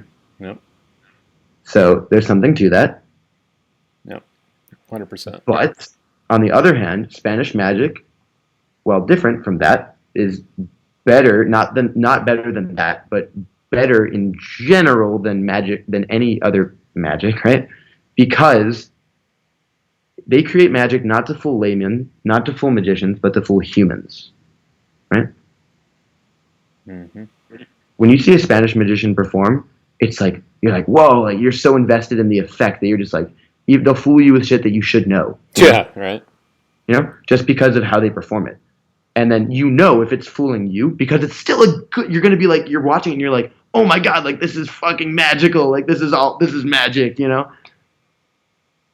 Then like if that's getting that reaction from you, imagine what that's getting from lay people. You know. Yes. But yeah, it fools magicians and lay people, fools humans. Right. Hey, all right, can I go through? Hang on. Feel free. I've got about 20 minutes left myself before I've got to get out of here. So. All right, cool. And the drink. Oh, there's a Simon Black drinking game. Apparently, if every time I swear, you get a drink. I did see that. Yeah, I think people are getting sloshed over there. If that's Yeah, the well, I'm going to case. contribute to the drinking game. Jamie Hall, you can leave. I was going to say something much different, but I'm not going to out of respect. There are people in the comments that can that have my back. That's cool. Well, duh. Uh, You're Simon Black. Yeah, shout outs to RJ Steele for being the badass. And wait, maybe share experience, share decision. I want like a question. Let me see if there's any. I want you to talk about the way to learn magic. Facebook. The steps kind of, because it's hard for young magicians like me to understand how to learn properly. Okay, so this guy's, I guess from Russia. I would assume that's his name. Is this from Facebook or from? This is from YouTube. I guess, right? YouTube, yeah. Okay. There's no right way, dude. If there was a right way, I don't know it, because I don't know anything. I don't. I just know what's right for me. That's all you can do, man. You got to find what works for you. Yeah. There's no right way, dude. Like whatever makes you happy, just do that. Sorry, my at the table lecture. You're my hero. Hey, you're sweet, guys. There's a lot of love for you, Simon Black. There's a lot of bromance going on this live chat today for you. So I'm just saying. You guys are too sweet, man. Like I don't even know what to say every time You guys are so sweet. I don't even know what to say, guys. Here's a question for you from my buddy Martin. He's a regular viewer. Do you recommend? Okay, as far as memorized stack work, do you recommend studying one that exists, or literally just shuffling up a deck and memorizing a deck with a random order and making your own stuff? It comes to memorized deck work. It does not matter at all. Okay. Because here's what I always say about stack work, and I do a lot of stack work, right? Like the guys that really know me that perform, like I do a lot of stack stuff. But whenever you're learning stack tricks, I think or creating stack magic, I think that it's very important. I was talking about this with Garrett with a different type of deck. I was talking that we were saying that for everything. Oh, sorry, I got a message. My lady, shout outs to Emily. Much love. Anyway, with stack work, you need to be able to do it without a stack as well, right? The stack should just make it cleaner, So when you're learning a stack, how to learn it? Okay, so how to? I will just say that I use mnemonic, okay? Mm-hmm. Because it doesn't matter that I use that stack, right? The only reason that I use it is because you can get into it from New Deck Order and get back into New Deck Order from it. Right. That's the reason, is because I want that. And because you get a lot of matching stuff with Stay Stack. But here's the thing, right? With stack magic, the best stack tricks have absolutely zero to do with like specific things that are built into the stack. They have to do with like the fact that you know where every card is. That's power, dude. Yeah. So literally, that's the only thing that's relevant as far as stacks are concerned. Like, yeah, there are cute tricks built into Mnemonica. There are cute tricks built into Aronson, but the best tricks have to do with the fact that you know where everything is. Mm-hmm. So if shuffling up a deck and memorizing it is easier for you, do that. If you want to memorize one that exists, do that. Literally, the only reason to shuffle up one and memorize it, though, is so that like you can fry magicians, because they don't know either Aronson or Mnemonica. But shout outs to George Tate. / if you know who Patrick Redford, right? Patrick Redford, yeah. Because he's about to put out a book on his own stack called the Redford something, like the Redford stack, I think. Okay. I think that's just what it is. But he showed me a lot of the stuff. We jammed at Magi Fest for like 4 hours in a row. Oh wow. George is freaking incredible. He's super good. And yeah, there's a lot of stuff that's built into his that you can, like, if you saw the post on Facebook, Luke, I don't know if you saw it. But he posted that there are like 22 things that are built into it. And like, when you read the list, you're like, oh shit, like this is mind boggling. Wow. Like this, do this? Like, it's crazy, like it's crazy. Like it gets you into, I'll just tell you, like it's out here. It's like a plug for his book. So I'll do it. I don't care. It's basically, it's a Stebbins engine, right? So you get into it and out of it from Stebbins, but because of that, you also have New Deck Order as an option, and you have like Stay Stack as an option, and then you have, it's crazy, dude. Like it's really weird, and you can get to like any four of a kind with an overhand shuffle. Like it's crazy, you know. Oh wow. Yeah, it's very, very weird. I have no idea. Like, I'm gonna memorize it just because I think he's sending me the book like now actually because he just texted me. but yeah. Oh yeah, Tyler Scott, pick up the Redford stack, dude. It's gonna be the next big one. I think it's gonna be in top 3. You know. I also have something. I'm just going to pull up the Facebook chat here on my cam real quick. I have a question coming in. This comes in from my buddy, Mr. Aaron Payne. He wants to know best way to go by memorizing a deck. Do you have like a best kind of way about, taking a deck and learning how to memorize? I know a lot of people have, word association or things like that, but do you have a way about, when it comes to memorizing a deck? Any? Okay, I do this trick. Actually, there was a question on my Instagram when I was live that I just didn't answer. Okay. Someone asked me they heard there's a rumor going around that I was performing for some magicians a couple times. They heard this from different people. It's just a rumor, that I can have them shuffle a deck, think of a card, and then memorize the deck and tell them where all the where the entire four of a kind is. Okay. And that rumor is true. I can do that. Well, damn. All right. So I can memorize a deck. I can just do that, right? I want to get better at it to do like memory competitions, Mm-hmm. But I can do that method with the four of a kind like section thing that I have, like this thing that I've broken off in my mind. I can do in like 30 seconds. Wow. But to actually get it to memory, committing a deck to memory, for me, it took like, I memorized Tomer's in a day, Yeah, but how are you? I mean, look, I know some people. I don't like to say that because it makes people mad. Well, no. But I think some people are they're visual learners. Some people are better when it comes to equations and things like that, understanding how things work, like an engineer mindset. But like when it comes to how to memorize a deck, do you have like like a way that works for you, or do you just literally have like a photographic memory that you're able to do it? Like I can just do it, But the best ways that I've found from like my friends that have, and I hate talking about like how that I can just do it because it makes me sound super arrogant, right? But it's the truth. I've never had to like struggle with like, oh, what's this, But my friends that have done it, the best ways that I've found that they've done it is like make a song. Right. And when you're jogging or whatever, you listen to the song in your head. Or on your headphones, right? And you can't use one that your friend made. You have to do it yourself. Mm-hmm. It's part of it, right? If you're learning mnemonica, there's an app for it, actually. Yep. You can buy the app. It's like $4, I think. Totally worth it. But it doesn't help you learn it. It just helps you like quiz yourself. It doesn't teach it to you. So honestly, guys, the best way to do it is buy the book Mnemonica. It will teach you all the best ways to memorize it. Right? Even if you don't want to learn mnemonica, it'll teach you how to memorize the deck. Yeah, that's fair. And I mean, come on, you can't go wrong with Wantamers, so end of story. Yeah, but, I think that there's something to memorizing too. Actually, I'm learning. I have 2 right now, but I'm going to learn the Redford one, and I think that there is something to memorizing both because I do some 2-deck routines. Okay. And I created one yesterday, right? A 2-deck routine, and I think it's fire. But I realized that it would be a lot cleaner if I was using 2 stacks, like 2 different stacks.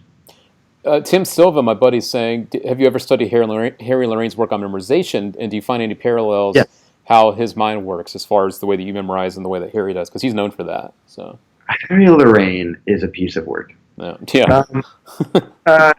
Larry Harraine. So I read How to Develop a Superpower Memory like 3 years ago. Okay. And I put it down because the dude makes mistakes in the book that he talks about like acronyms. He's like, oh yeah, one way to memorize things is acronyms, right? Mm-hmm. So he's like, oh, like memorizing the order of the colors, for example, would be Roy B. Jiv. And then I'm reading it and I'm like, wait, it's for sure Roy G. Biv. That's 100% what it is. And then he makes like 3 other mistakes with things that he's trying to tell you. So I'm just like, there's no way, there's no use to read this book, like there's just not. Wow. All right. That being said, there is some good stuff in there as far as like rhyme schemes are concerned. I do like that. Memory Makes Money, How to Develop Superpower Memory, and Isometrics are all very good if you want to pick those up. Yeah, it's a very, it's always a very hot topic is memorized deck work. People are fascinated by it because you can do so much with it, but not everyone can do it, and I think that's why it's a hot topic. As far as I'm concerned, it's the best type of card magic. Yeah, it's you could do so many things with it that you could do like true miracles with a deck of cards when you see like people like Aussie Win throw down, or of course like Aussie uses a red deck? What's that? Aussie uses a mem deck? That's what I hear anyway. Yeah, dude. He's great. Also, when you realize that you can get into any order of deck of cards with just 6 culls, it's really true story. You can, by the way, it's the truth. When you realize that, Interesting. You're just full of information, aren't you, Simon Black? Well, talk to Kostya. Kostya, I think, is a great magician. Boy, yeah. I heard those criticisms of that book before. I hope he's aware. Yeah. Hey, dude, the book is really good, but I was like immediately turned off by it because I was like, oh, well, it feels like he's lying to me, And like, I really like to be turned on by magic. That's an article I'm writing right now. Is why like magic is sexy, Dude, magic is super sexy.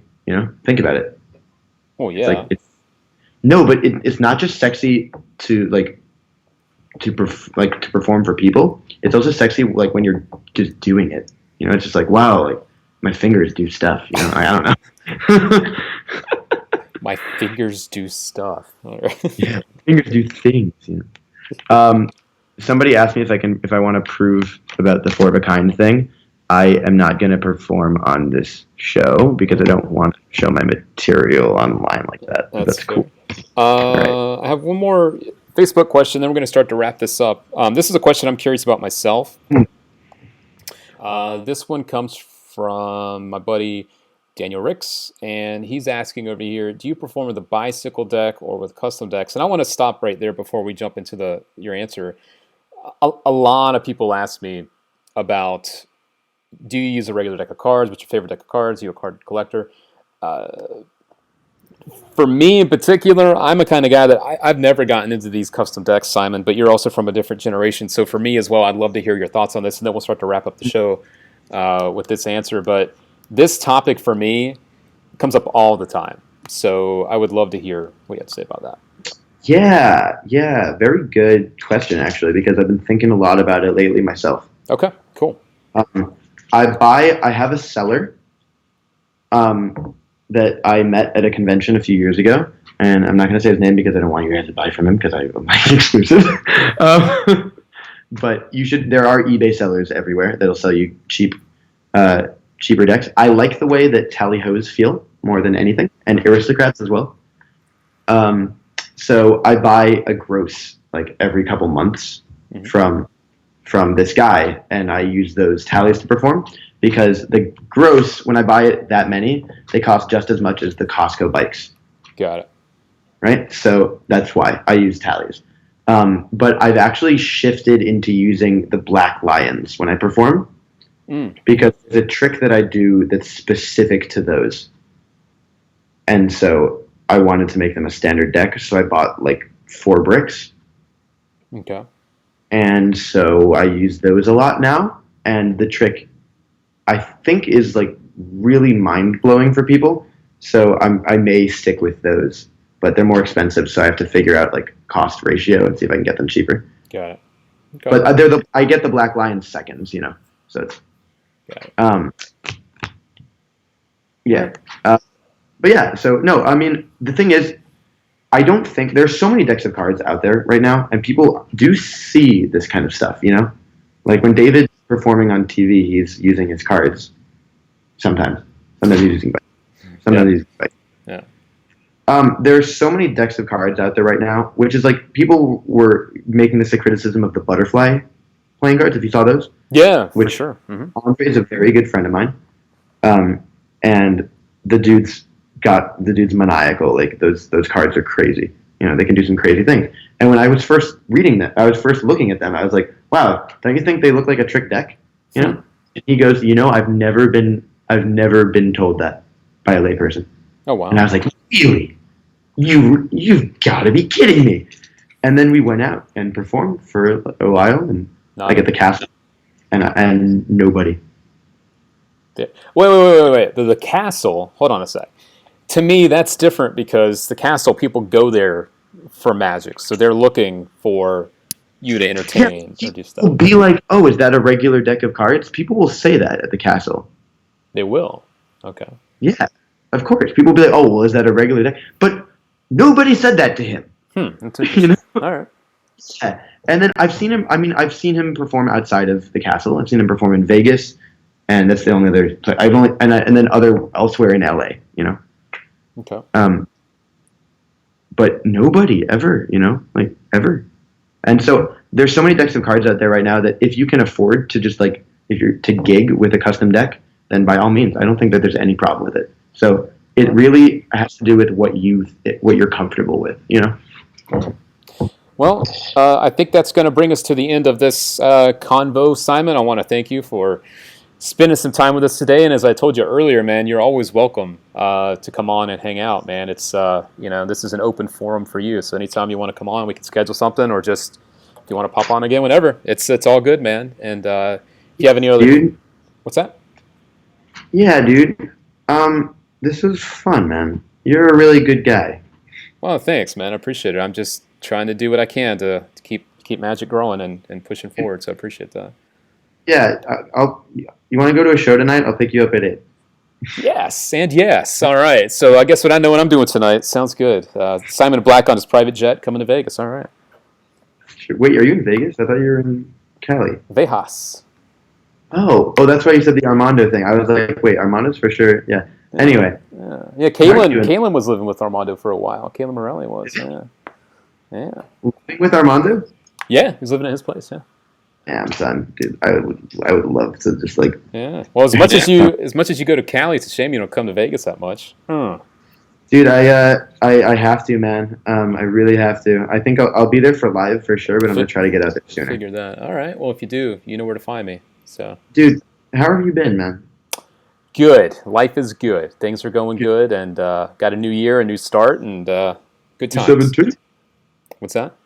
2017. You know it. Well, I'm going to give you a chance right now. If you want to give any shout-outs for yourself, anywhere people could find you, any of that good stuff, the floor is yours for the next minute or so to spread the word about where they can find Simon Black or whatever it is you're up to, and then we'll wrap up the show, guys. So. Okay, so the thing that I just put out right now is Project S. You can find that on shinlimmagic.com. It's also on Illusionist, but buy it from Shin.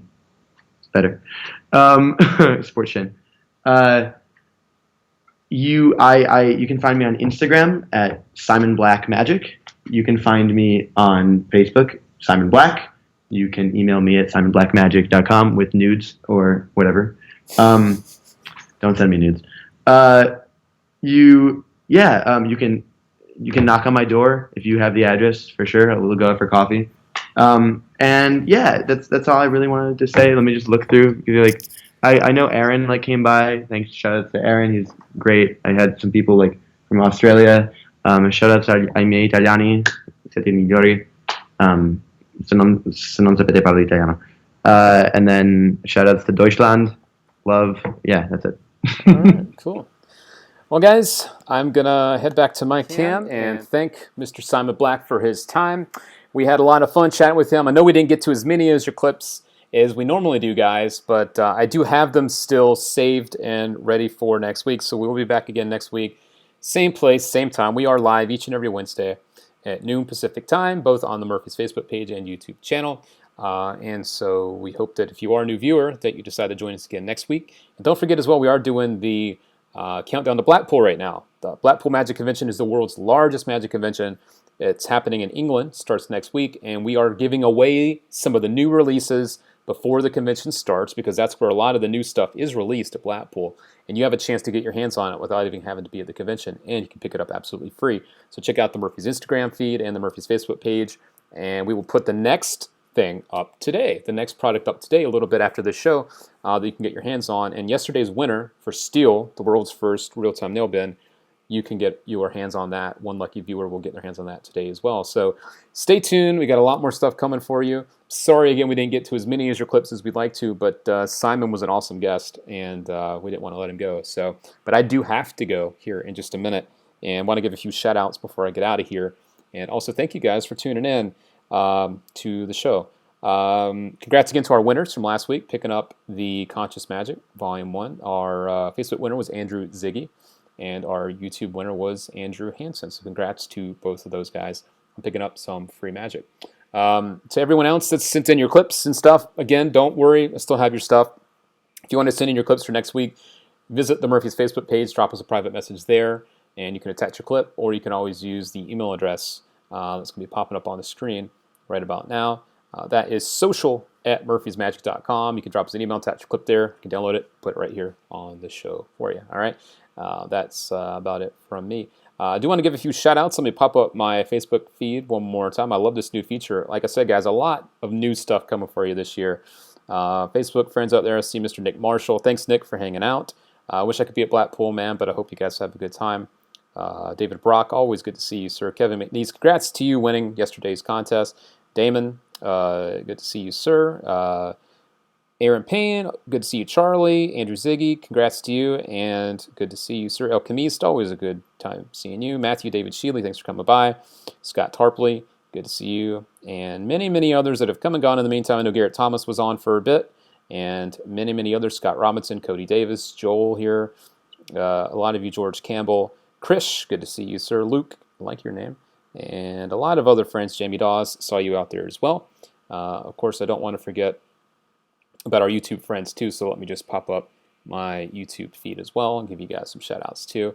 Let's see here, I'll pull that up for you and we'll start to wrap up the show. All right, so our YouTube friends that have been out there today, I see some of you out there. I see Eva, always good to see you. Oh, there's Simon Black hanging out on YouTube as well. Nexus, Tyler Scott, good to see you. Magic JJ, RJ Steele, Phil Hanlon, Andrew Nagy, good to see you. We had I'm Jewel, Tim Silva, good to see you, sir. Always good to see you, Tim. Phil, Jared Evans, Marton, always good to see you, sir. We have a lot of other friends, RJ Steele, Matthew Boyd, saw you earlier. A lot of other friends that have come and gone throughout the show, and I can't get to everybody because we got to wrap up the show right about now, but those are some of our friends with our new feature, the chat cam. We'll call that the chat cam. So there you go. I'm going to leave you guys with this before I get out of here, and this is what I always like to do when I wrap up these shows, and that is to remind you of the feeling that you got when you first got into magic. There's something that got you interested in this stuff. Whatever it is, we all have a different story, but we all love this stuff the same way.